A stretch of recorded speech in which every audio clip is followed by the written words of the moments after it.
Graça e paz, amados. Bom dia. Quero dar as boas-vindas aos nossos irmãos que estão aqui adorando ao Senhor conosco, quem nos visita pela primeira, segunda vez, quem nos acompanha nas redes sociais, você é muito bem-vindo. Amém, meus irmãos? Que manhã maravilhosa, amém? Glória a Deus. Essa manhã de ceia, esse instante tão maravilhoso que o Senhor preparou para nós.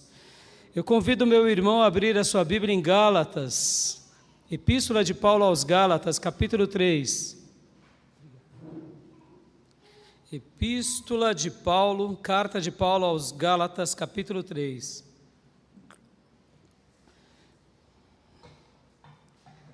Temos trabalhado sobre um tema geral que é as marcas de um discípulo. E hoje nós vamos ler muito a palavra do Senhor.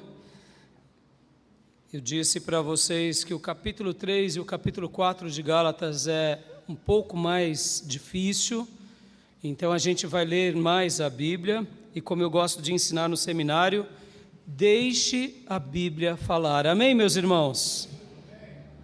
Porque temos um hábito de interpretar o texto.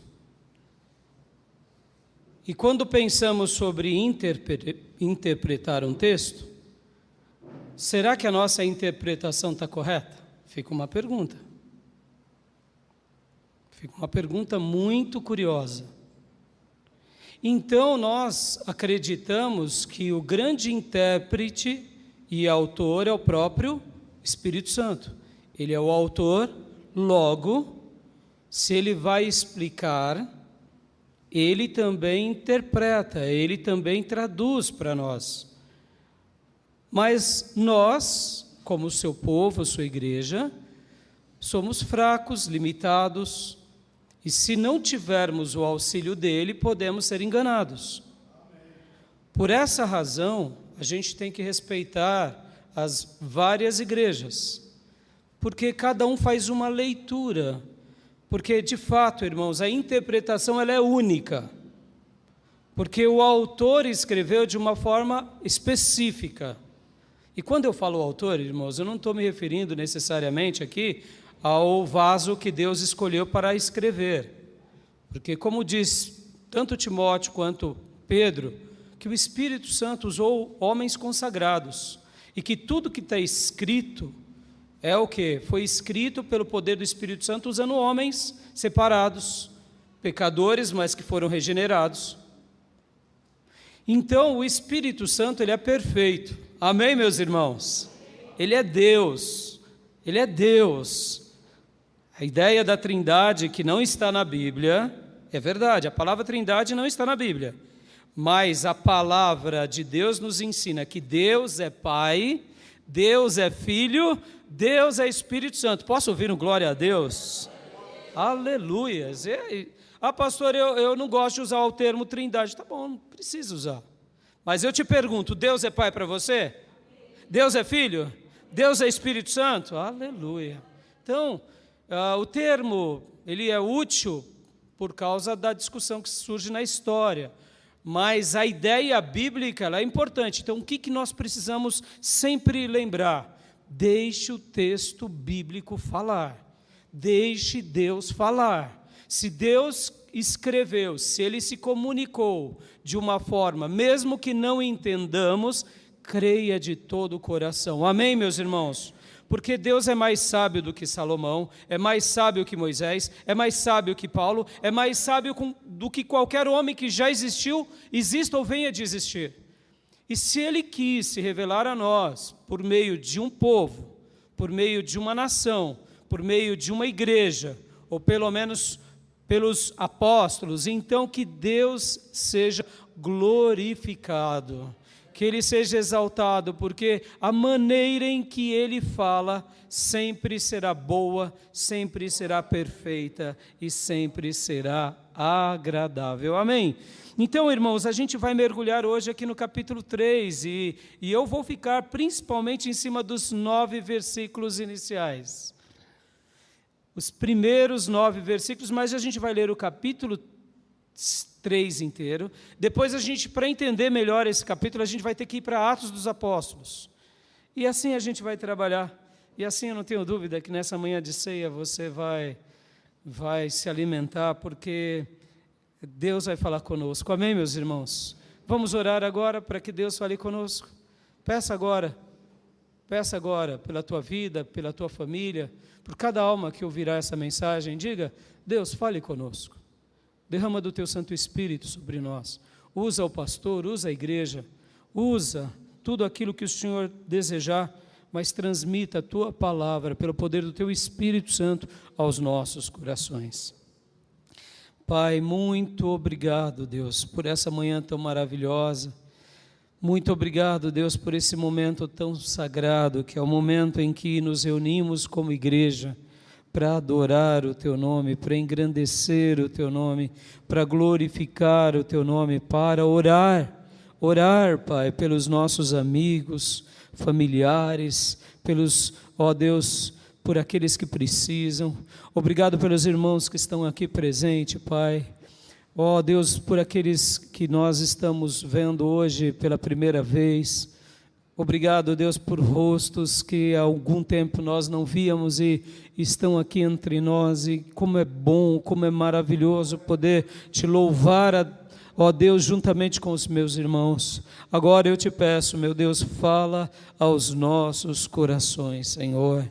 Fala a nossa vida, Pai. Ministra ao mais profundo da nossa alma e, ó Deus, que a Tua presença, que o Teu toque, que a Tua unção esteja sobre todos nós. Fala conosco, Pai, fala conosco, em nome de Jesus, e derrama do Teu Santo Espírito sobre nós, que as nossas mentes, elas sejam tocadas pelo Senhor, que os nossos sentidos sejam tocados pelo Senhor, que a nossa alma, os nossos sentimentos, o nosso corpo seja tocado pelo Senhor, e que o Senhor seja glorificado mais nesse dia, para a honra, glória e louvor do Teu nome. Usa a minha vida como instrumento do Teu amor, usa a Tua palavra pelo poder do Teu Santo Espírito e ministra sobre todos nós, e venha Espírito Santo sobre todos nós, em nome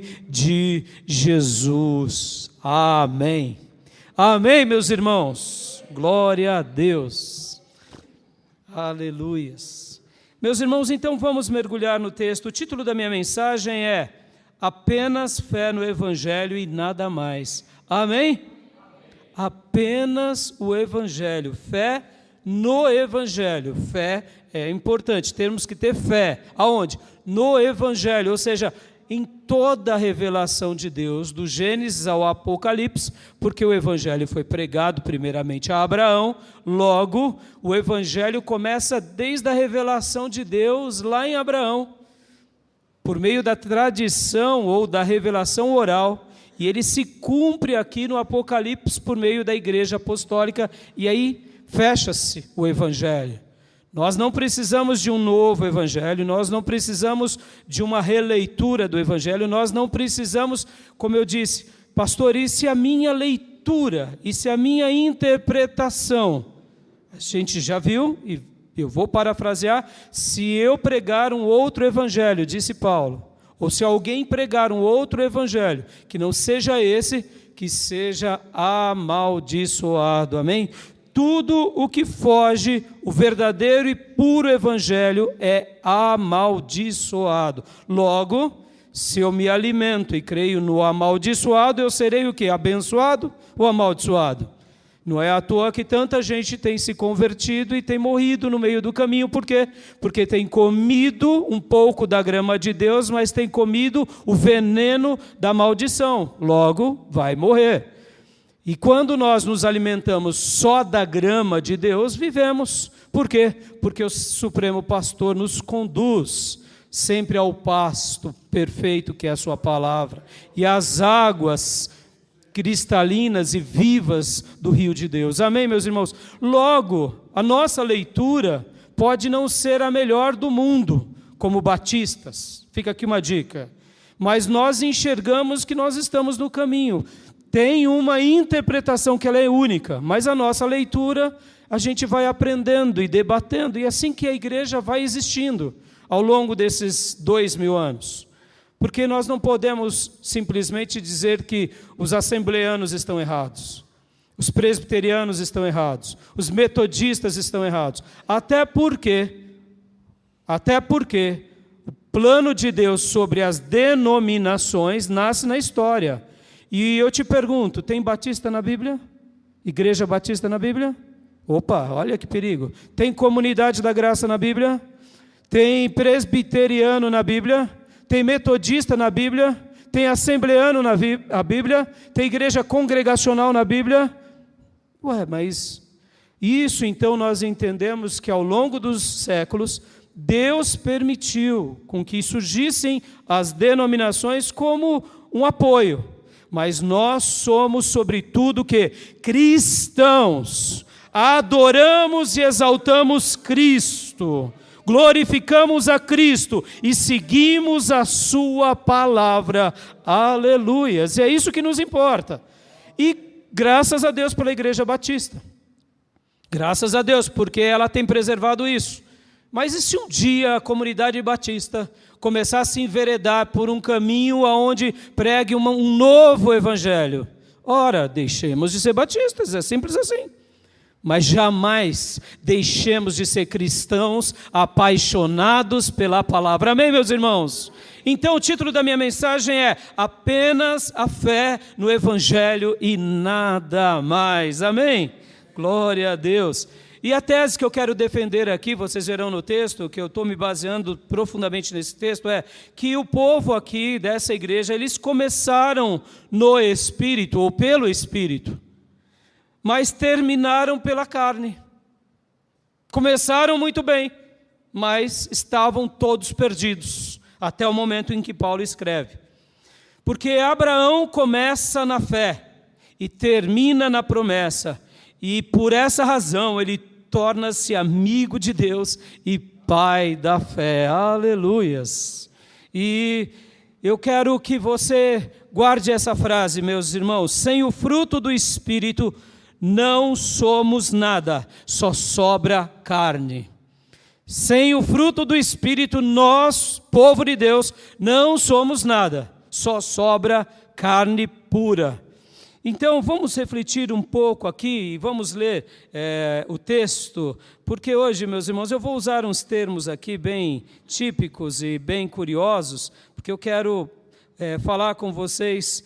E deixa eu até dizer uma coisa: eu estava conversando com um irmão nosso, querido irmão nosso, Cacá, que hoje está lá na Bahia.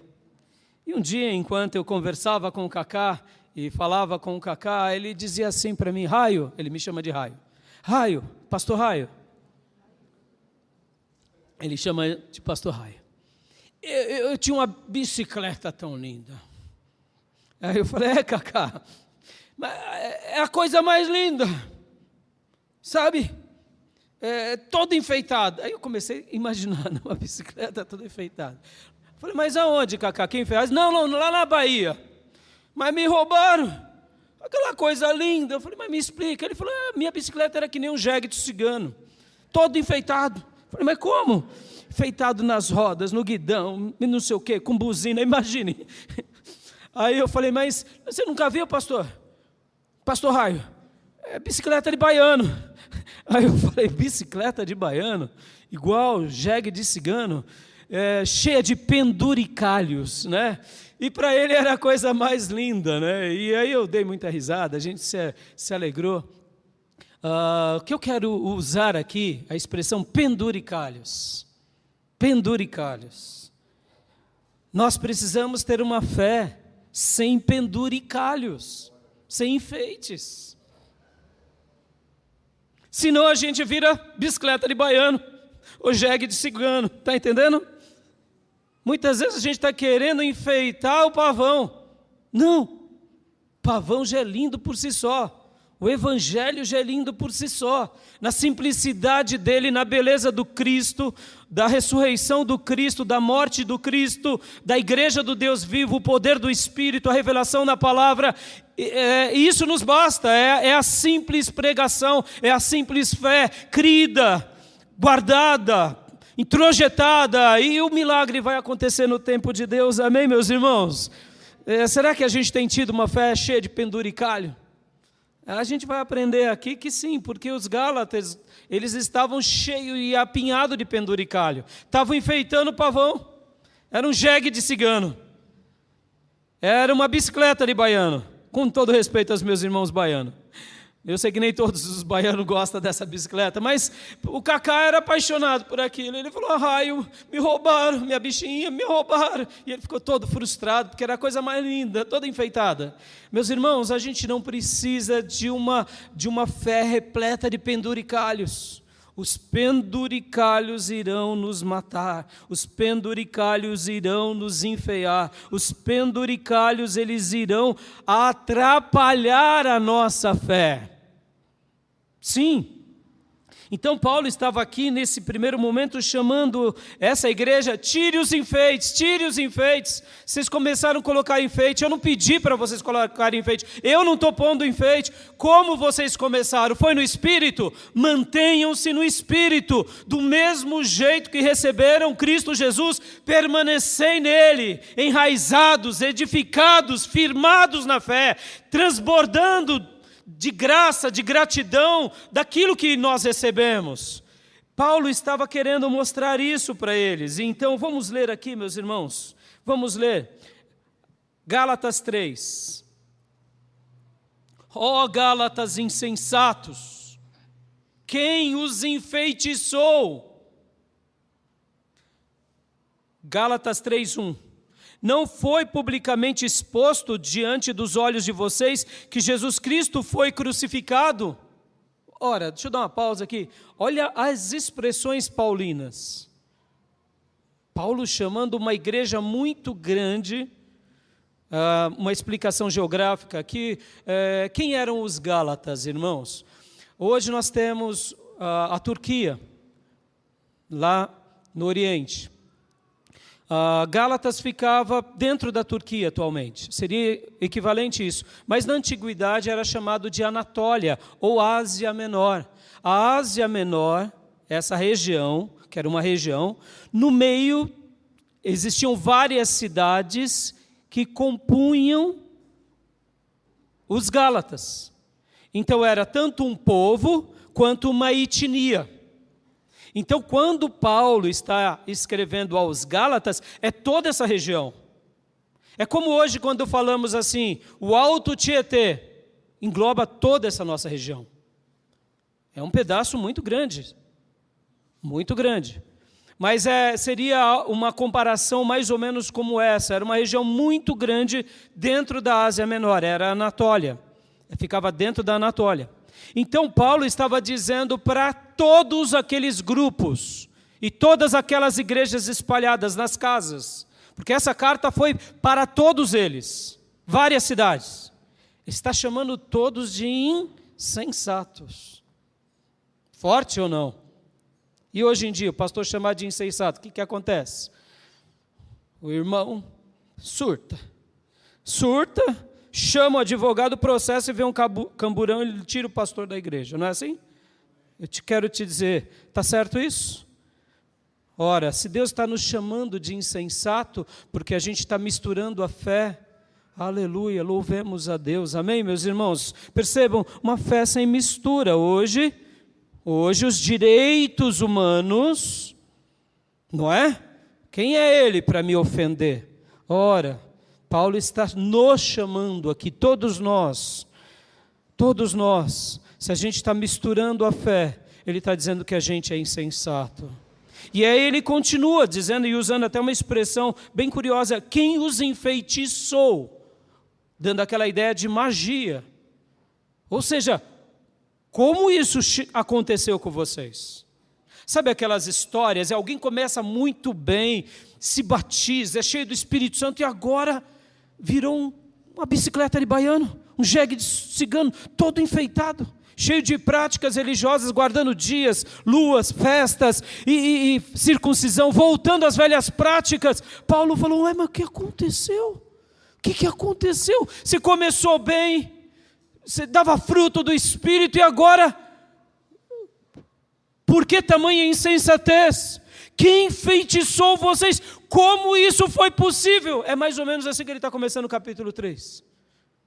Por isso que ele diz que algum outro evangelho que ele não tenha pregado, ou que alguém pregou, ou mesmo ele, se chegou ao coração deles, eles creram, que seja amaldiçoado. Irmãos, isso é tão profundo, irmãos, é tão profundo. O que nós precisamos é do puro evangelho e nada mais. O puro evangelho e nada mais. O puro evangelho e nada mais. Sempre o puro evangelho. É a comida de Deus para a nossa vida.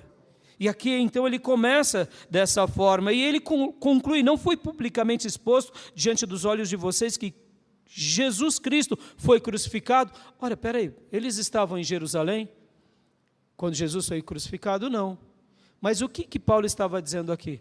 O poder da ressurreição foi tão grande entre vocês, e vocês notaram o poder da ressurreição. Vocês viram o poder de Deus entre vocês. E aí ele expõe dessa forma, fazendo aqui uma analogia. Assim como os judeus lá em Jerusalém viram Cristo morrer, viram o terremoto, viram os mortos saindo dos túmulos, viram e souberam do véu que se rasga no templo. Depois de 3 dias, contemplaram o Cristo ressurreto. Muitos viram Cristo ressurreto e depois viram Ele subindo aos céus e o Espírito Santo sendo derramado. Da mesma forma que aconteceu em Jerusalém, algo parecido aconteceu com vocês. Um milagre tão grande, de conversão, de poder, de graça, inclusive de sinais e maravilhas. Ou seja, Paulo estava dizendo aqui de forma bem contundente: quem enfeitiçou vocês? Por que vocês se tornaram insensatos? Jesus foi manifesto nos olhos por meio dos olhos de vocês. Versículo 2 em diante. Esta é a única coisa que desejo saber de vocês. Foi pelas obras da lei que receberam o Espírito ou pela fé na mensagem que ouviram? Agora, depois de alguns tempo, essa igreja estava cheia de práticas. Eles eram judeus, eles eram gentios, eles não eram a grande maioria deles judeus. A gente vai ver lá em Atos 13, em Atos 14. Então, quando eles recebem a fé pura e simples, o puro evangelho pregado por Paulo, por Barnabé e por João Marcos. João Marcos acaba voltando, mas principalmente por Paulo e Barnabé. E eles creem naquilo, e eles se entregam de forma tremenda àquilo. Mas passado alguns meses e quem sabe alguns anos, agora Paulo tomou conhecimento de que essa igreja estava guardando de novo o sábado, mas eles eram gentios, não eram judeus. Eles estavam fazendo reuniões, celebrações repleto de práticas judaicas. E aí Paulo fala, não, está tudo errado, está tudo errado, está tudo errado. Ou seja, aos penduricalhos, lembre disso, meus irmãos, qualquer penduricalho é bicicleta de baiano, é jegue de cigano, guarda isso. Deus não pediu para a gente inventar aquilo que Ele já deixou pronto, amém? Continuando então, e aí ele fala, no versículo 2, foi pelas obras da lei que receberam o Espírito, ou pela fé na mensagem que ouviram? Versículo 3, vocês são tão insensatos assim? Tendo começado pelo Espírito, agora querem se aperfeiçoar pelo esforço próprio? Guardem esse termo, irmão, olha só que linda essa expressão. Eles começaram pelo Espírito, mas agora, não, o Espírito Santo precisa de uma ajudinha. O Espírito Santo precisa de uma ajuda. Meus irmãos, quem é que precisa de ajuda aqui? Quem é que precisa de ajuda? Não, porque se eu não fizer isso, Deus não me abençoa. Se eu não fizer aquilo, Deus não está comigo. Eu sou um gentio que recebi a mensagem do Evangelho, já fui abençoado, mas se eu me circuncidar, se eu guardar o sábado, se eu fazer as festas das Páscoas, do tabernáculo, eu vou ser mais abençoado. É como se eu estivesse regredindo. Ora, mas se o Espírito Santo foi derramado docemente, da forma em que estávamos, basta a gente continuar ouvindo o puro Evangelho. Percebam, irmãos, olha aqui, quantas são as vezes na nossa vida que a gente está praticando uma fé autorredentiva. Não, eu preciso melhorar o que Deus não conseguiu. Era isso que eles estavam fazendo. Vem cá, quem é que precisa de quem? Quem é que precisa de quem? Quem é que precisa de quem? É o Espírito Santo que precisa de nós? Ou nós, igreja do Deus vivo, servos do Senhor, que desesperadamente precisamos dele? Versículo 3, novamente.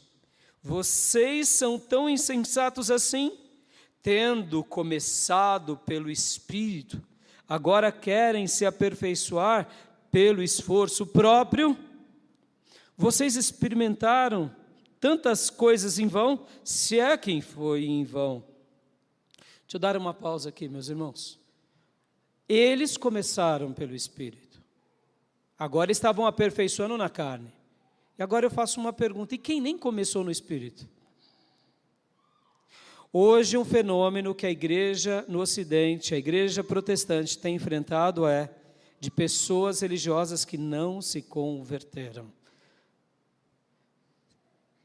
E quem nem começou no Espírito? Pergunto. Se quem começou no Espírito pode se desviar e ir para a carne, e quem nem se converteu? Faça essa pergunta ao seu coração. Senhor, eu nasci de novo. E a resposta eu dei na mensagem da semana passada. Quem nasceu de novo, nasce do Espírito. Por quê? Porque sem o fruto do Espírito nós não somos nada, só sobra carne. Então, é bem simples assim. E aqui, continuando o texto, versículo de número 5. Porque no 4, Paulo fala, será que foi em vão todo o trabalho que eu tive? Paulo estava respondendo para ele próprio, claro que não foi em vão, para mim não. Mas irmãos, sabe aquela ideia? O pastor crescer e a igreja não crescer não adianta nada. Não adianta nada. Então tem horas que nós se sentimos um pouco assim, será que foi em vão? Não foi em vão, mas eu não ver Cristo ser formado no irmão, essa é a impressão, parece que a gente trabalhou inutilmente. E aqui no versículo 5, olha só o que ele diz. Aquele que dá o seu Espírito e faz milagres entre vocês, realiza essas coisas pela prática da lei ou pela fé na mensagem que ouviram? Aqui Paulo vai dar a síntese do que ele fez lá em Atos 13 e Atos 14. Tudo o que aconteceu, aconteceu porque vocês praticaram a lei ou porque vocês creram de todo o coração. Vocês creram na mensagem, vocês creram na pregação do Evangelho. E a resposta era óbvia. Tudo aconteceu na vida deles porque eles creram na mensagem do Evangelho. Porque a fé vem pelo ouvir e o ouvir a palavra de Deus. Foi isso que Paulo estava dizendo para eles. O que aconteceu em vocês, de vocês se converterem, de se tornarem nascidos de novo, darem fruto do Espírito, verem sinais e maravilhas, aconteceu porque vocês praticaram a lei, se circuncidaram, guardaram o sábado, pararam de comer comidas que não pode, porque o judeu tem essa divisão, fizeram celebrações de luas, de dias, etc e tal, ou foi porque vocês creram na mensagem do Evangelho, do Cristo que morreu por causa de vocês e ressuscitou ao terceiro dia e está entre nós pelo poder do Espírito Santo? Paulo estava dizendo isso para eles. O que aconteceu foi por causa do quê? Da pregação da fé ou das obras da lei? Foi por causa do jegue de cigano, a bicicleta de baiano, ou foi o puro Evangelho? Paulo estava fazendo isso aqui para essa igreja, mostrando isso. E aqui no versículo 6, ele vai dar a síntese do restante do capítulo aqui. Olha só. Assim foi com Abraão. Ele creu em Deus e isso lhe foi atribuído, imputado como justiça. Alto lar, ele estava dizendo aqui à igreja dos Gálatas. O pai da fé começa com o quê? O que o pai da fé tinha? O pai da fé tinha bicicleta de baiano, Tinha jegue de cigano? Tinha penduricalhos? Não. O que ele tinha? Ele tinha fé somente em Deus e nada mais. Aleluias! Isso é maravilhoso, meus irmãos. É simples, mas é maravilhoso. Porque ter fé parece ser algo muito complicado, mas não é. Guarde isso. Ter fé é simples, mas ao mesmo tempo é difícil. Não é porque é simples que é simplista. É diferente. Ser simplista é aquelas respostas evasivas. Sabe quando a criança pergunta para o pai, para a mãe, mãe, por que isso? E a mãe, porque sim. Isso é simplismo. A fé não é simplismo. A fé não é simplismo. Tem uma lógica. Não é porque caminhamos pela fé que é irracional. Até porque, para ativar a fé, você precisa entender os mistérios de Deus, crer no poder de Deus e segui-lo. Ou seja, é racional, mas não depende da razão e nem do que se vê. Depende de como se crê, no Deus que se revela a nós. Então, Abraão foi colocado aqui como a grande defesa de Paulo para aquele povo, dizendo o que Abraão tinha. O que ele possuía? Ele tinha penduricalhos, ele seguia a Deus fazendo algumas crendices, ele tinha o sal grosso, ele tinha o sabonete ungido, o azeitinho, o pauzinho da cruz, o pedacinho da arca de Noé, ele tinha essas coisinhas? Não, ele tinha fé no eterno. E esse eterno falava com ele, e ele seguia aonde o eterno o conduzia. Ter fé é simples, mas também é difícil. A gente vai ver porque é difícil. A gente vai chegar lá. Estou continuando, meus irmãos. Versículo 7. Saibam, portanto, que aqueles que têm fé e que são... Voltando. Saibam, portanto, que aqueles que têm fé que são filhos de Abraão. Ou seja, se eu quero seguir o caminho de Deus, eu tenho que seguir os passos daquele que primeiramente seguiu os passos de Deus. Ele é o pai da fé. E para que eu me torne também um filho de Abraão, ou seja, seja enxertado nessa promessa, eu preciso ter fé, apenas fé no Evangelho e nada mais. Aleluias. Versículo 8. Prevendo a Escritura que Deus justificaria os gentios pela fé, anunciou primeiro o Evangelho a Abraão: por meio de você, todas as nações serão abençoadas. Aleluias. Hoje nós somos abençoados porque esse homem caminhou pela fé, creu na promessa e viveu intensamente esse puro Evangelho simples. Deixa eu só dizer uma coisa aqui interessante. O Evangelho foi pregado a Abraão. Abraão era um gentil, que nem eu e você. Sim, essa ideia de que ele era judeu, não, nem existia judaísmo. A tribo de Judá não tinha ainda existido aqui. A tribo de Judá foi existir lá para frente, meus irmãos. Muito tempo depois de Abraão. Algumas décadas depois, porque vem ainda Isaac. E depois de Isaac vem quem? Aí vem Jacó. E depois de Jacó crescido, ele tem os filhos. Ou seja, aí sim nasce Judá.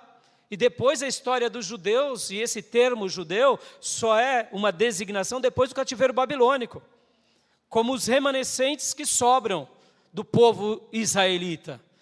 É claro que não era só a tribo de Judá, mas era principalmente a tribo de Judá e Benjamim. Olha só, então, Abraão era um gentil.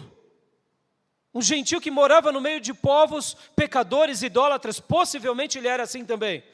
Possivelmente, alguns estudiosos vão falar que inclusive a família de Abraão era artífice que fazia postes ídolos. E ele possivelmente veio de uma cultura assim, de um povo assim. O povo era, mas possivelmente eles eram fabricantes de ídolos.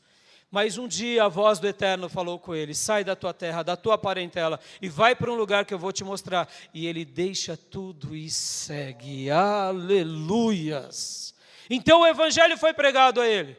Mas perceba, ele crê e ele age. Ele crê e ele age. Ele crê e ele age. E quando ele chega na terra da promessa, Deus diz, olha para um lado, olha para o outro, essa será a sua terra. E os seus descendentes serão tão numerosos quanto as estrelas dos céus ou quanto as areias da praia do mar. E ele acredita em Deus. A sua mulher era estéril, mas ele acreditou no Senhor. Posso ouvir glórias a Deus, meus irmãos? Isso é fé no Deus que se comunica para nós. É fé naquele que se revela a nós, é fé naquele que deixou esse livro sagrado a todos nós. Aleluias. Versículo 9. Assim, os que são da fé são abençoados com Abraão, o homem da fé. Diga assim, eu sou, bem alto, eu sou abençoado com Abraão. Aleluias, porque está dizendo aqui, os que são da fé são abençoados. Agora vem cá, somos da fé que Paulo está ensinando a essa igreja, ou é da fé misturada, cheia de penduricalhos? Porque eles começaram pelo Espírito e agora estavam aperfeiçoando na carne. Então, meus irmãos, continuando o texto sagrado aqui, agora eu só vou ler rapidamente. Versículo 10, pois todos os que vivem na prática da lei estão debaixo da maldição, pois está escrito, maldito seja todo aquele que não persiste em praticar todas as coisas escritas no livro da lei. É evidente que diante de Deus ninguém é justificado pela lei, pois o justo viverá pela fé. A lei não se baseia na fé, mas o homem que praticar estas coisas viverá por meio dela. Cristo nos redimiu da maldição da lei quando se tornou maldição no nosso lugar, pois está escrito, maldito todo aquele que for pendurado em um madeiro. Isso para que, em Cristo Jesus, a bênção de Abraão chegasse também aos gentios, para que recebêssemos a promessa do Espírito por meio da fé. Guardem essa última expressão, a promessa do Espírito por meio da fé. Ou seja, quando eu tenho fé em Deus, como tinha Abraão, eu sou abençoado por Deus, me torno filho da fé, a promessa de Deus se cumpre em mim. Posso ouvir glórias a Deus, meus irmãos? Então, meus irmãos, a gente não precisa de uma fé cheia de penduricalhos. A fé simples é o suficiente para nós. E, em primeiro lugar, aqui Paulo estava dizendo o seguinte, que esses penduricalhos levavam todo o povo à maldição e nunca os levava às bênçãos de Deus. Nunca levava-os ao puro evangelho, porque penduricalho é perder tudo daquilo que é de Deus, tudo o melhor de Deus. Guarde isso no seu coração, meu irmão. Será que temos alguns penduricalhos hoje na nossa vida? Será que a gente tem crendices que a gente acompanha? Ou quem sabe ideias que a gente não abre mão? A Bíblia diz algo, mas a minha ideia está acima da Bíblia. Porque eu creio do jeito que eu creio. Aí eu te digo, é um penduricalho da sua própria razão. Se nós estamos de fato presos a qualquer coisa que não é o puro evangelho, nós estamos perdendo as bênçãos de Deus. Vou deixar para vocês lerem em casa o capítulo 13 e o 14 de Atos, para a gente tentar correr aqui nos meus pontos, porque temos a ceia. Mas quando Paulo faz a sua primeira viagem missionária, ele passa primeiro por uma ilha, depois dessa ilha ele vai para a região da Anatólia. Ao chegar na região da Anatólia, ele vai para Antioquia da Psídia, que já é parte da Galácia. E ali ele faz todas essas investidas pregando naquelas cidades. Prega em Derbe, prega também em Icônio, Listra. E quando ele chega nessas cidades, ele começa a anunciar o evangelho. Aí talvez você diga assim, foi tudo muito bem, né, pastor? Foi, claro que foi. Porque ele pregou, as pessoas creram. Mas eu te pergunto, será que ele não teve oposições? Será que ele não teve inimizades? Sim. Alguns judeus que não creram em Paulo começaram a instigar mulheres ricas da cidade para perseguir a Paulo. Paulo sai de uma cidade, vai para outra, e chegando em outra cidade prega também. Acontece que havia, numa dessas cidades, uma pessoa que tinha crescido com uma deficiência. Ele tinha nascido paralítico, lá em Derbe, em Listra, aliás. E Paulo ora por aquele homem é curado. Mas, ao mesmo tempo, Paulo e Barnabé ficam naquela cidade por muito tempo, ensinando o puro evangelho, mas, ao mesmo tempo, tendo muita resistência dos judeus. Mas, de contrapartida, aquele evangelho que tinha sido nascido no coração deles, foi um evangelho tão lindo que milagres começam a acontecer por intermédio de Paulo e por intermédio de Barnabé. Meus irmãos, deixa eu só explicar uma coisa aqui. Você não precisa correr atrás do milagre. Ele vai chegar na tua vida em nome de Jesus. Essa ideia, sabe, tão mística, tão fútil, tão tolinha, que eu tenho que correr, eu tenho que acionar alguns botões, porque se eu fizer a campanha tal e der tanto, eu sou curado. Meus irmãos, se Deus nos salvou de graça, porque eu vou pagar por uma bênção? Meu casamento está torto, eu tenho que pagar. Não, meu irmão, você tem que se converter. É simples assim. É a fé no puro evangelho. Basta mortificar a carne, ficar com a boca fechada. Glória. Glória, é verdade. Quantas são as vezes, irmão? A gente está atribuindo místico. Meus irmãos, quantas são as vezes na nossa vida que a gente age na carne e quer colher do Espírito? Não vai. Então preste bastante atenção, o puro evangelho, ele nos remodela, muda a nossa mente, muda o nosso sentimento, muda o nosso comportamento, mas a gente tem que lutar com a nossa carne, a gente tem que vencer a carne, tem que crucificar a carne todos os dias. Por quê? Para frutificar no Espírito. Aquela igreja então começa a mergulhar nessa vida do Espírito e começa a ver milagres, curas, mas os inimigos ficam furiosos, tão furiosos. E o meu primeiro ponto, como eu falei para vocês, os penduricalhos levavam o povo à maldição. Num primeiro momento eles não tinham maldição, só tinham bênção, só cura, só milagre. Mas aí, olha só que interessante, de repente eles começam a dar ouvido para os perturbadores, porque, olha que interessante, meus irmãos, os perturbadores não conseguiram dissuadir Paulo e Barnabé, e nem mesmo aquela igreja num primeiro momento pelos argumentos. Paulo e Barnabé conseguiram mostrar para eles o que era o verdadeiro evangelho, mas Paulo e Barnabé saem.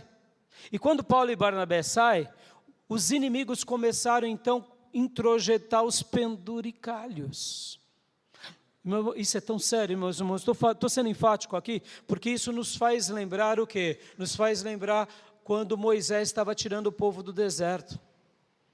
E que ele estava ali levando o povo durante aqueles 40 anos, e um rei inimigo contratou Balaão para amaldiçoar o povo de Deus.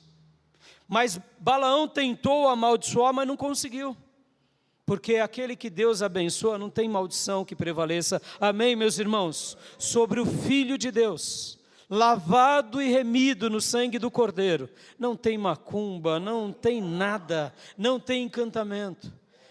Mas o inimigo, ele é o mesmo de sempre. E o que Balaão fez? Balaão viu que não conseguia amaldiçoar, mas Balaão conseguiu colocar o quê? Penduricalhos. Então ele chega nesse povo ímpio e fala: leve as mulheres bonitas para levar agora e misturar-se com os povos, com os israelitas. E ali eles começaram então a se enamorar com aquelas mulheres bonitas e viverem em pecado, e começaram a cultuar os ídolos daquelas mulheres. E aí veio uma maldição de Deus sobre o povo. Isso está lá no Pentateuco. Presta bastante atenção. O diabo, ele não consegue nos arrancar do caminho muitas vezes, mas como ele nos arranca? Colocando informações que alterem o texto sagrado, ou seja, o puro evangelho. Os mensageiros. E foi isso que aconteceu com os Gálatas. Foi exatamente isso. Porque, em segundo lugar, uma fé sem penduricalho nos leva a receber a pessoa do Espírito Santo de Deus. Deus prometeu, se nós crermos, nós receberemos. Meus irmãos, quando eu me torno filho de Deus, legítimo, o Espírito Santo habita em mim.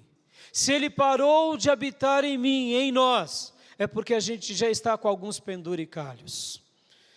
Guarde isso, perceba isso na sua vida, no seu dia a dia. E eu quero te dizer, meu irmão, fique tranquilo, porque não é a nossa negociata, não é a nossa campainha, é a nossa entrega total. E quando nós estamos no caminho de Deus, você verá que o Espírito Santo te surpreenderá em sonhos, no mercado de trabalho, na escola, nos hospitais, em todos os lugares. Por quê? Porque você está vivendo com Ele. E quem está com Ele, Ele se manifesta. E não importa o lugar, e nem mesmo as maiores batalhas. Ele se revelará a você, e você notará a presença dEle poderosa. Jesus tinha dito: permaneçam na cidade e vocês serão revestidos de poder. Os servos do Senhor permaneceram na cidade, eles foram. Essa mesma profecia, de outra forma, se cumpre em nós. Se nós nos mantivermos obedecendo de todo o coração, seremos revestidos de poder, igreja. E Ele se manifestará sobre nós. Como diz o Salmo 34:8, provai e vede que o Senhor é bom, obedeça, confia nele, confia no Senhor, creia no Senhor, e deixe o Senhor ser glorificado na sua vida. Terceiro lugar, nós não podemos ter uma fé com efeitos nem com penduricalhos, porque quando Deus quer manifestar a sua glória na terra, Ele próprio pega o seu vaso, quebra e faz de novo. Ele, o Senhor, usa vasos de barro. Você é um vaso de barro, meu irmão? Nós somos vasos de barro. Perceba, a minha fé não tem que ter penduricalho. Isso é fato. Mas quando Deus quer nos usar, aí é Ele que nos enfeita. Olha que interessante. Foi isso que aconteceu com Paulo e Barnabé em Atos 13 e Atos 14. Paulo e Barnabé começam a pregar. Vamos ler uma porção lá de Atos 13, só para vocês terem uma noção da grandeza, meus irmãos, da grandeza do que aconteceu com eles. Olha só. Olha só, que coisa linda. Atos 13. Vamos ler agora versículo de número 13. Atos 13, 13. De Pafos, Paulo e os seus companheiros navegaram para Perge, na Panfilha. João os deixou ali e voltou para Jerusalém. De Perge, prosseguiram até Antioquia da Pisídia, que já está aqui na região dos Gálatas. No sábado, entraram na sinagoga e se assentaram. E aqui, vou resumir, ele prega, muitos creem. Vejam só, agora o versículo de número 38. Portanto, meus irmãos, quero que saibam que mediante Jesus lhes é proclamado o perdão dos pecados. Por meio dele, todo que crê é justificado de todas as coisas das quais não podiam ser justificados pela lei de Moisés. Agora, versículo de número 43. Despedida a congregação, muitos dos judeus estrangeiros piedosos, convertidos ao judaísmo, seguiram Paulo e Barnabé. Estes conversavam com eles, recomendando-lhes que continuassem na graça de Deus. Versículo 44. No sábado seguinte, quase toda a cidade se reuniu para ouvir a palavra do Senhor. Quando os judeus viram a multidão, ficaram cheios de inveja e, blasfemando contra, diziam o que Paulo estava dizendo. Ou seja, lembra que eu falei das batalhas? Vem cá, meu irmão, essa fé sem penduricalho vai gerar em você promessa, que vai gerar em você milagres e graça. Descanse, mas esteja preparado para as batalhas. Amém, meus irmãos? Esse é um ponto que muitos não gostam de ouvir, mas é assim que funciona. Eu gostaria de pregar outra coisa para vocês. Eu gostaria de falar que o cristianismo é mar de rosa, só rosa. Mas eu digo, tem rosa, mas tem uns espinhos enormes. Mas Deus seja louvado pelos espinhos. Amém, meus irmãos?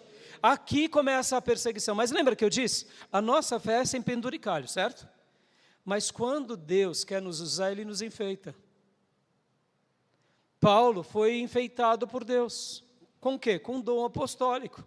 Com uma mensagem poderosa. Com uma palavra de ensino. Com os dons do Espírito Santo. Vem cá, o dom é seu? Não. Ele é do Espírito, Ele só te deu. Posso ouvir glórias a Deus, meus irmãos?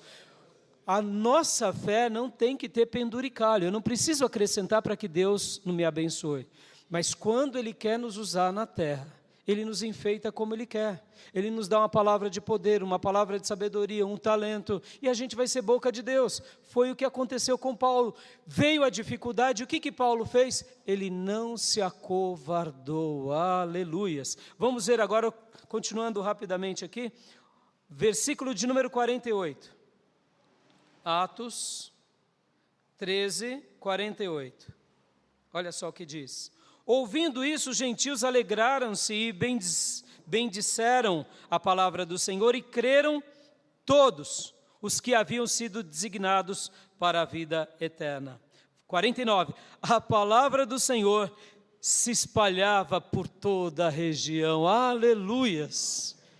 Olha só, se levantaram contra Paulo, Paulo e Barnabé continuam firmes e Deus vai confirmando a palavra. Amém, meus irmãos? Quem vai confirmar a palavra de Deus na sua vida é Deus. Ele que vai fazer a obra. A gente só se põe na brecha, a gente é um vaso de barro, e se alguma coisa útil que está em nós é o divino tesouro, ou seja, é o Espírito Santo. Amém? Continuando aqui, irmãos, olha só, versículo de número 50. Os judeus, porém, incitaram as mulheres tementes a Deus de elevada posição e os principais da cidade. Eles, provocando uma perseguição contra Paulo e Barnabé, os expulsaram da região. Estes sacudiram a poeira dos pés em protesto contra eles e foram a Icônio. Os discípulos continuavam cheios de alegria e do Espírito Santo. Posso ouvir glórias a Deus, meus irmãos? Tudo bem, mandaram embora Paulo e Barnabé e os demais. Mas e como que aquela igreja ficou? Ficou ali chorando? O leite derramado? Eles continuaram firmes. Cheios do quê? Do Espírito Santo. Fazendo o quê? Proclamando o quê? O perdão. Proclamando a graça. Não tem problema a oposição. A oposição faz parte. Meus irmãos, a oposição fará parte da nossa vida para sempre. Dê glórias a Deus quando você tiver oposição. Faz parte. Mas se mantenha firme nas promessas. Agora olha só, aqui esse texto do 14:1. Em Icônio, Paulo e Barnabé, como de costume, foram à sinagoga judaica. Ali falaram de tal modo que creu uma grande multidão de judeus e de gregos. Contudo, um judeu que havia se recusado a crer, incitaram os gentios e envenenaram a mente deles contra os irmãos. Paulo e Barnabé passaram bastante tempo ali falando corajosamente do Senhor, que confirmava a mensagem de sua graça, realizando sinais e maravilhas pelas mãos deles. Aleluia! Foi assim que nasce essa igreja. Com oposição, com briga, e eles tranquilos, sem praticar obras da carne, pregando o Evangelho, crendo em Deus, insistindo, mas ao mesmo tempo o quê? Muita oposição. Irmão, guarde isso. No mundo as oposições viram brigas. No reino de Deus não. A pessoa está brigando, você pratica aquilo que Provérbios ensina, que a palavra dita no seu tempo certo é como maçãs de ouro sendo entregue em salvas de prata. Porque a palavra dura suscita a ira, mas a palavra branda acalma o furor. Você é servo de Deus? Alguém fala com rigidez com você e você fala com mais rigidez? Olha a carne aí, olha o bife aí, ó. Aí vai para onde desse jeito? Vai testemunhar para ninguém. Falou alto, Você tem temperança. Ah, é? Você traz a pessoa. Por quê? Porque é assim que vive um filho de Deus. Ele sabe ser temperado. Aqui Paulo estava tendo oposição, perseguição. Pode ver que muitos aqui estavam envenenando a mente, e Paulo e a igreja estavam como? Glorificando a Deus, cheios do Espírito, vendo os sinais e as maravilhas. Deixa os opositores, deixa os endemoniados, deixa tripular, deixa mentir, deixa falar. Amém, igreja? Hoje a gente vê um povo tão briguento que briga em tudo, até a gente vai ver uma coisa nas redes sociais, tem que ter uma thumb assim, fulano detonou. Eu vou ver. Meu irmão, isso daí não é nem para a gente ver. Não é assim? Fulano detonou se crendo. Eu quero ver. Para com isso. Detonou, então já não serve para mim. Pastor detona, já não serve para mim. Porque o pastor que eu sigo abençoa. Amém, meus irmãos? E ele abençoa, ele sabe sair, ele sabe entrar. Estou dizendo que a gente não vai ter uma discussão, mas as discussões nossas têm que ser temperadas, têm que ser sábias, têm que ser cortês. A gente não pode sair do prumo. Amém, igreja? E aqui, por que eu estou falando tudo isso? Porque aqui no versículo 8, olha só o que diz. Vamos ver, 14:8. Em Listra havia um homem paralítico dos pés, aleijado desde o nascimento, que vivia ali sentado, nunca tinha andado. Ele ouviu Paulo falar. Quando Paulo olhou diretamente para ele e viu que o homem tinha fé para ser curado, disse em alta voz: levante-se e fique em pé. Com isso, o homem deu um salto e começou a andar. Aleluia! Posso ouvir glórias a Deus, meus irmãos? Ao ver o que Paulo fizera, a multidão começou a gritar em língua licaônica: os deuses desceram até nós em forma humana. Aqui deixa eu só explicar rapidamente. Tinha uma multidão, eles sabiam da história daquele paralítico desde a nascença. Paulo cura, mas não é Paulo. Lembram?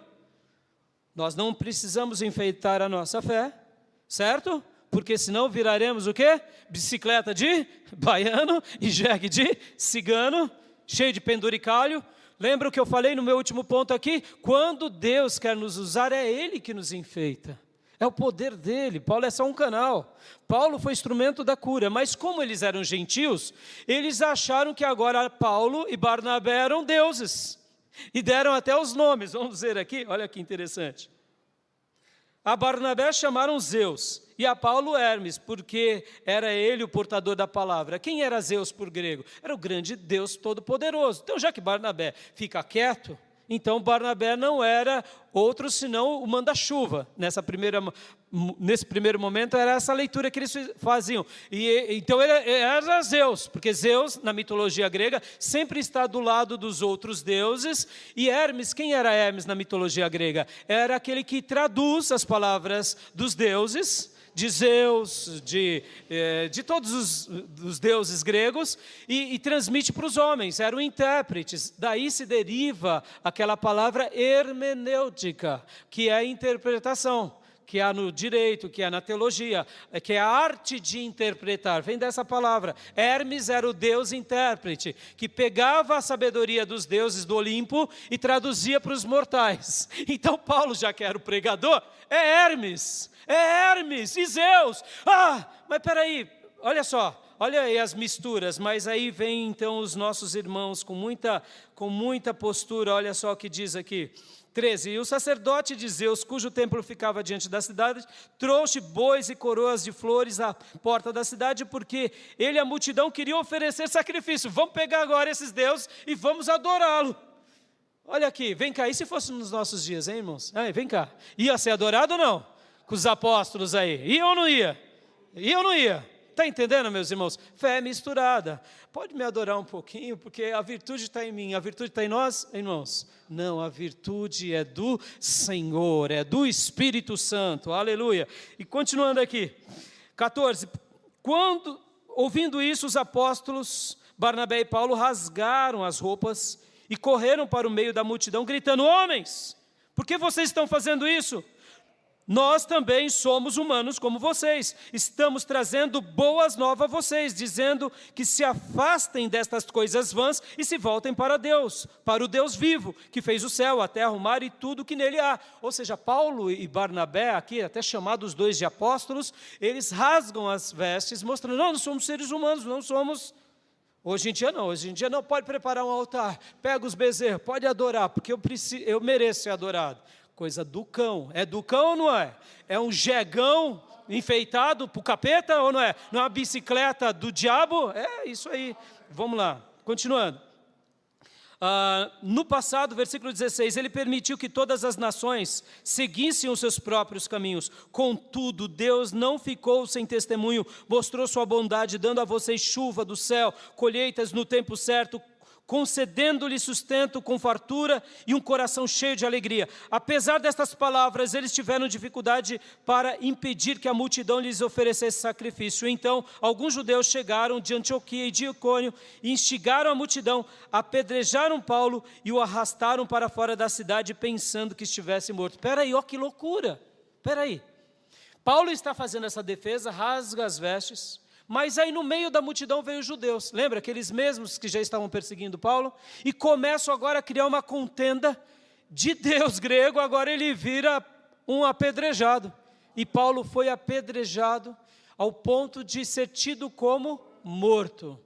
Pastor, meu irmão, quer viver a pura palavra de Deus, o puro evangelho, o puro poder de Deus? Se mantenha firme. Aí talvez você diga, pastor, mas então Paulo aqui, ele pegou, jogou a toalha, voltou para Antioquia da Síria e nunca mais saiu para fazer uma viagem missionária, porque afinal de contas, pastor, Deus preparou um baita presente de grego, de Troia para Paulo, porque ele vai para lá, prega a palavra, agora ele está sendo um vaso de Deus e apanha, quase morre, e ele desiste. Aí eu te digo, Paulo desistiu? Meus irmãos, é agora que vem a parte mais linda. Paulo não desiste. Paulo se mantém firme. Para você que não conhece as histórias, Paulo, ele depois se recupera, depois ele faz o caminho de volta para Antioquia da Síria, é recuperado, e depois ele faz a segunda viagem missionária, a terceira viagem missionária, e parte para Roma, e lá é decapitado, e não desiste do puro evangelho, esse puro evangelho que realmente leva as pessoas à conversão em Cristo, porque esse puro evangelho nos basta. Essa é a síntese da vida de Paulo. Meus irmãos, quantos são aqueles que no momento em que começam a ser usados por Deus, vem as batalhas, aí fala, não dá, o preço é muito caro, e aí desiste, joga a toalha. Mas Paulo não fez isso, olha só, versículo de número 20, mas quando os discípulos se ajuntaram em volta de Paulo, ele se levantou e voltou à cidade. No dia seguinte partiu com Barnabé para Derbe. 21. Pregaram as boas novas naquela cidade e fizeram muitos discípulos. Então voltaram para Listra, Icônio e Antioquia, fortalecendo os discípulos, encorajando-os a permanecer firmes, a permanecer na fé, dizendo, é necessário que passemos por muitas tribulações para entrarmos no reino de Deus. Aleluias! Paulo se recupera e prega ainda, irmãos, e aqui a mensagem se tornou mais palatável, porque agora era um homem ferido, um homem machucado, um homem ensanguentado, um homem, quem sabe, todo despedaçado, mas continuando falando, creiam nele, porque vale a pena, a gente vai sofrer, mas ele estará conosco, assim como Abraão venceu, a gente vai vencer também em nome de Jesus. Meus irmãos, para a gente orar encerrando, quero fazer a grande pergunta, começamos de fato no Espírito? Porque talvez você que me ouve aqui, nem começou no Espírito. Então a resposta de Deus a você é, entregue a sua vida a Jesus, de forma incondicional, siga a palavra de Deus, de forma incondicional, e deixe Deus te conduzir pelo Espírito, amém? Mas quem sabe muitos de nós estamos aqui que nem os Gálatas. Começaram pelo Espírito e vieram alguns perturbadores, quem sabe discípulos de Balaão, que misturaram a nossa fé. E fé misturada serve para quê, meus irmãos? Serve para nada. Fé misturada, Paulo está dizendo, não serve para nada. Se você tem misturado a sua fé com a ciência, com o humanismo, com o egocentrismo, com crendices tolas e fúteis, serve para nada, para nada. Começou no Espírito, está terminando na carne, vai colher o fruto da carne. Mas o desejo de Deus para essa igreja e o desejo de Deus para a nossa igreja é: comece pelo Espírito, se mantenha no Espírito e termine apenas no Espírito. Porque eu tinha dito que ter fé é simples. E por que é simples? Vou responder. Porque todos podem ter. Uma pessoa que não é muito sábia, uma criança que está sendo treinada, está aprendendo, ela pode ter fé. E a gente inclusive aprende com as fé das crianças, porque é uma fé pura. Ou seja, você não precisa ser formado para ter fé. Você não precisa ser rico para ter fé. Você não precisa fazer faculdade para ter fé.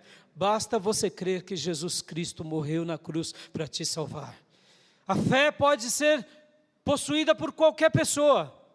Ela pode ser qualquer pessoa, homem, mulher, de qualquer lugar, pode ter fé. Amém, meus irmãos? Então ela é simples. E Deus deixou assim para que todos pudessem alcançá-la. Mas lembra que eu disse, ela é difícil? Por quê? Porque precisamos fazer renúncias. Aqui entra o pulo do gato. É aqui. É aqui. Porque Abraão renunciou tudo. Paulo e Barnabé renunciou tudo. E a grande pergunta é: será que nós temos renunciado? É aqui. É aqui que fecha as coisas. Porque se eu tenho uma fé e digo que eu tenho uma fé, mas eu não renuncio o meu ego, as minhas vontades, as minhas paixões, logo eu estou vivendo, comecei no Espírito, mas estou morrendo na carne, estou aperfeiçoando na carne. Se eu preciso realmente dar uma ajudinha a Deus, então é a prova de que a minha fé, eu comecei bem, mas eu estou morrendo no caminho. Eu estou me tornando uma bicicleta de baiano, um jegue de cigano.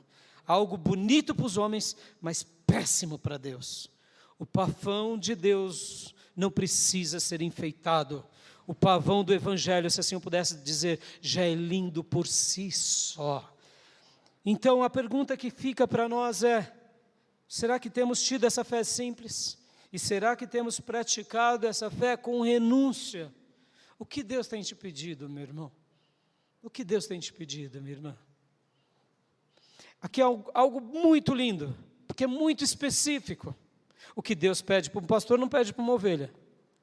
O que Deus pede para um pai não pede para outro pai.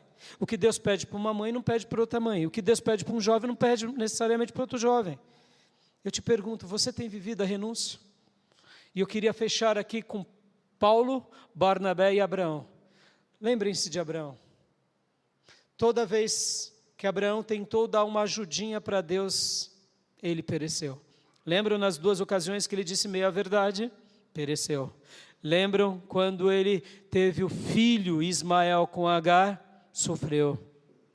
Mas todas as vezes que Abraão renunciou à sua vontade e fez a vontade de Deus, ele se aperfeiçoou. Que Deus possa nos levar a essa fé sem mistura, a essa fé sem penduricalho, a essa fé somente no Evangelho puro, porque essa fé nos basta. Amém, meus irmãos? Eu deixo para que vocês leiam em casa o capítulo 13 e 14 de Atos e Romanos 4, do 17 ao 21, que mostra que Abraão creu, mesmo quando tudo era desfavorável, e ele deu glória a Deus. Que assim seja conosco, e que Deus nos ajude na nossa caminhada, amém? Eu quero orar com vocês agora, e eu gostaria simplesmente de te fazer refletir sobre isso. Você tem tido uma fé pura, somente em Deus e no Evangelho, ou não? Se não, hoje peça para Deus: me ajuda, Senhor. Reconstrói a minha vida, a minha mente, o meu coração no Senhor e na Tua Palavra. Você tem vivido com o Evangelho na promessa de Deus e desfrutado do Espírito Santo? Se sim, Peça para Deus: Senhor, continue me ajudando. Se não, fala: Senhor, muda a minha vida, muda o meu caminhar e reescreva uma nova história, porque eu tenho certeza que o Senhor vai me ajudar. Eu quero orar por você onde quer que você esteja, e quero pedir: Deus, nos ajude nessa caminhada. Assim como o Senhor ajudou a Paulo, a Barnabé, aquela igreja, a Abraão, o Senhor nos ajudará. Amém, meus irmãos? Pai, eu entrego a Tua palavra ao Teu povo e peço, Senhor, ajuda-nos a termos fé apenas no Teu puro Evangelho, porque isso nos basta. Ajuda-nos a crer em Cristo. Derrama do Teu Santo Espírito sobre nós e contempla as nossas vidas, mostrando que o Senhor está do nosso lado, mostrando que o Senhor cuida de nós. Que o Senhor seja glorificado, exaltado e engrandecido, e que o Senhor possa ajudar os meus irmãos.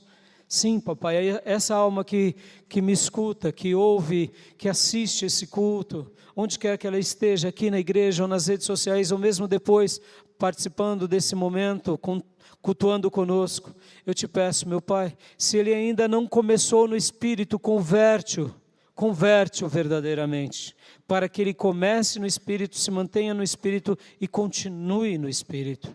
Ó meu Pai, ao mesmo tempo aqueles irmãos que, como os Gálatas, começaram no Espírito, mas por algum motivo, quem sabe por vozes de perturbadores, de inimigos da cruz, de dissimuladores, começaram a ouvir os balaões da vida e agora estão perdidos, ou seja, começaram no Espírito e estão terminando na carne. Ó Deus, eu te peço, atraia-os novamente, Pai, assim como o Senhor fez com os Gálatas, reconstruindo a vida deles. Faça conosco, papai, para que a gente possa voltar a esse caminho, que é um caminho onde a gente comece no Espírito, se mantenha no Espírito e termine no Espírito. E aos meus irmãos, papai, que começaram no Espírito e estão se mantendo no Espírito, fortaleça-os, papai. Continua derramando o Teu Espírito Santo sobre nós de forma copiosa, abundante, para que nós nos mantenhamos no Teu Espírito até o nosso último dia. Ajuda-nos, meu Pai, ajuda-nos, meu Deus, para que a gente continue se mantendo somente no Teu Espírito e assim crescendo na fé, desenvolvendo a salvação, para que esse puro Evangelho continue sendo vivido por nós, pregado por nós, e que nós sejamos esses vasos que Te glorifiquemos. Livra-nos dos enfeites humanos, religiosos, dos penduricalhos diabólicos. Livra-nos, ó Deus, de sermos comparados como, ó Deus, algo ridículo a Ti. Mas ajuda-nos, Pai, a viver o puro Evangelho. E se caso o Senhor quiser nos enfeitar com o Teu poder, com a Tua graça, com a Tua sabedoria, com a Tua unção, para a gente fazer a obra, que a gente possa ser como Paulo e Barnabé, que a gente Te glorifique, e que o Senhor nos sustente no meio das lutas, das provações, e que de nós só saia uma única coisa: fidelidade e adoração ao Teu nome.